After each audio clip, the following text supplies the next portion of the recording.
Welcome back to the Basic Photography course. We talked about what photography really is. Today, it's time to get hands-on. We're diving into understanding your camera. There are different types of cameras out there. DSLRs, digital single-lens reflex cameras. Mirrorless, compact, lighter, and modern. Point and shoot, simple and automatic. Smartphone cameras, surprisingly powerful today. No matter which one you use, the basic principles are the same. Let's break down your camera. Here are the basics. Lens, your camera's eye, interchangeable or fixed. Viewfinder, LCD screen for framing your shot.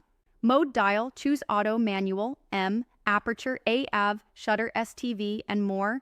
Shutter button, click to take the shot. Menu and playback buttons, control settings and view your photos. Here's what those mode dial settings mean.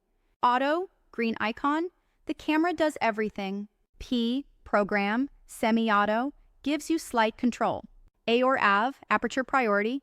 You set aperture, camera does the rest. S or TV, shutter priority.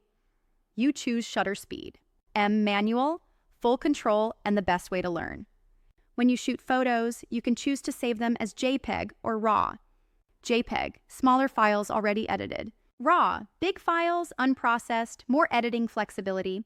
For beginners, JPEG is fine, but if you plan to edit, RAW is the way to go. Try this.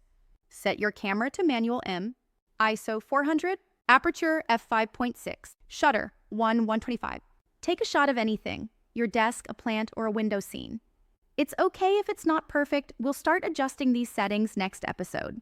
Great job sticking through episode 2. Next time, we're talking about aperture, how it works, and how it can blur backgrounds or keep everything sharp. Don't forget to like, subscribe, and leave a comment with your questions or progress.